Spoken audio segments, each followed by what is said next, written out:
Alors, nous avons eu l'occasion à plusieurs reprises de parler du plan éducatif de territoire, le PEDT, et donc nous l'attendions et il arrive.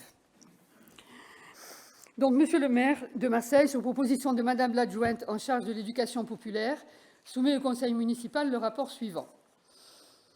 Par délibération du 1er octobre 2021, le conseil municipal a approuvé les objectifs stratégiques et les axes thématiques proposés pour le nouveau projet éducatif de territoire, PEDT, ainsi que la démarche de concertation mise en place d'ici l'approbation prévue pour la fin de l'année.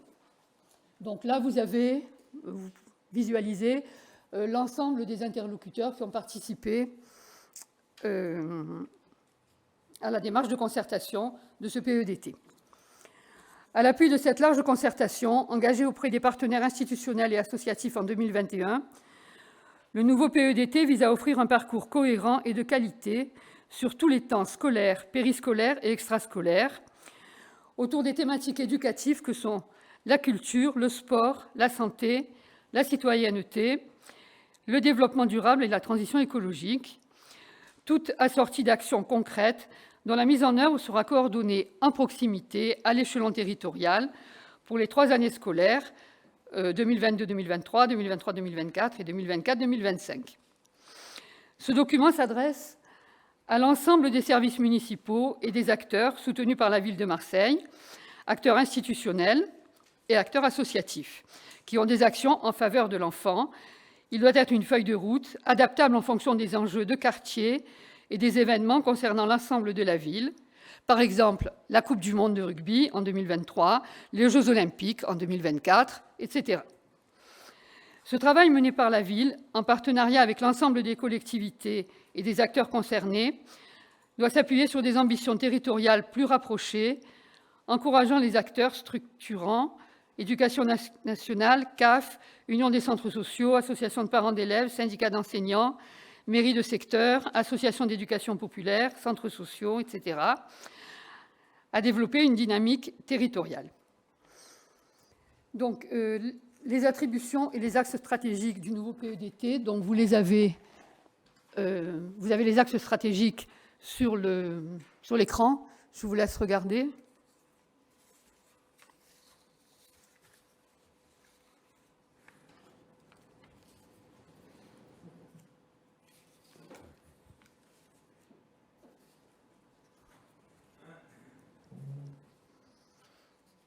Et on va passer aux thématiques et à leurs objectifs éducatifs. Donc, première thématique, la culture. Oui, je ne vois pas très bien, oui. Premier objectif, la culture. Ensuite, le sport, la santé et la prévention des situations à risque, la citoyenneté,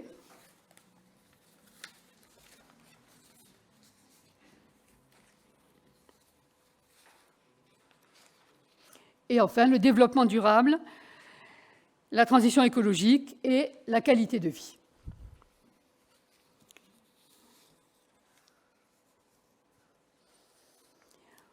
Voilà. Ensuite, nous allons passer aux 4 axes du plan mercredi. Donc, les axes du plan mercredi, c'est en lien avec ce que demande le ministère de l'Éducation nationale, de la jeunesse et des sports,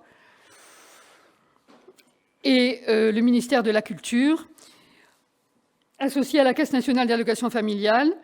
Donc les 2 ministères et la Caisse nationale d'allocation familiale se mobilisent pour accompagner les collectivités dans la mise en place d'une offre périscolaire de qualité le mercredi.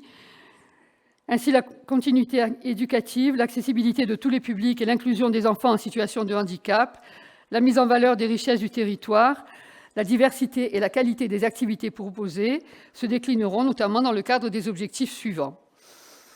Renforcer la qualité des offres périscolaires et la coordination entre l'offre périscolaire de la ville et l'offre associative, promouvoir le caractère éducatif des activités du plan mercredi, favoriser l'accès à la culture et au sport, réduire les fractures sociales et territoriales en mobilisant l'ensemble des ressources et des équipements locaux.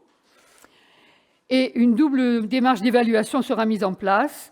Donc, les accueils de mineurs sans hébergement seront visités les mercredis par les coordonnateurs du service accueil loisirs jeunes de la direction de la jeunesse. Il y aura une analyse fondée sur des indicateurs d'évaluation pour prendre en compte l'adéquation des projets développés avec les exigences du plan mercredi.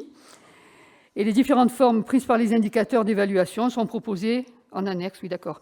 Donc, de la présente délibération, la ville poursuivra les évaluations déjà réalisées sur les activités proposées, qu'il s'agisse des activités périscolaires ou extrascolaires, en lien avec les mairies de secteur, les acteurs institutionnels et associatifs concernés.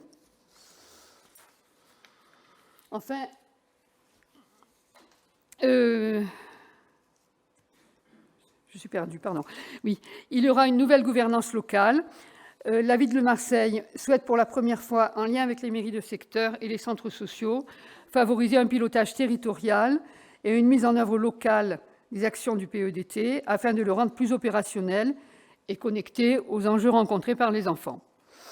Donc la ville s'appuiera sur les partenaires qui sont la préfecture, l'éducation nationale, la CAF, la délégation régionale académique à l'engagement à la jeunesse et au sport, l'Union des centres sociaux, les fédérations d'éducation populaire, les associations de parents d'élèves, les syndicats d'enseignants, les mairies de secteur. Le nouveau mode de gouvernance s'articule autour de différents comités. Il y aura un comité de pilotage élargi avec les partenaires qui sera piloté par la ville de Marseille. Il y aura dans chaque mairie de secteur des comités de pilotage locaux, enfin territoriaux, et il y aura un comité de suivi et des comités techniques. La ville et les partenaires pourront accompagner les projets émanant des PEDT locaux dans leur réalisation pour pouvoir se développer des expérimentations. Les activités prévues dans le cadre du plan éducatif territorial et dans le plan mercredi devront être articulées avec celles proposées dans le cadre des contrats suivants: convention territoriale globale signée avec la CAF, 13, cité éducative, contrat de ville, école innovante dans le cadre du plan Marseille en grand. Et telles sont les raisons donc qui nous incitent à proposer au conseil municipal de prendre la délibération ci-après et d'approuver le nouveau projet éducatif de territoire qui entrera en application à la rentrée 2022 pour une durée de 3 ans jusqu'à la fin de l'année scolaire 2024-2025. Et d'approuver la convention annexée relative à la mise en place de ce projet et du plan mercredi entre la ville de Marseille, la CAF 13, la DSDEN et la préfecture des Bouches-du-Rhône. Monsieur le maire ou son représentant est autorisé à signer la convention PEDT ou tout document relatif au projet éducatif de territoire, plan mercredi. Et ce rapport a reçu un avis favorable de la Commission.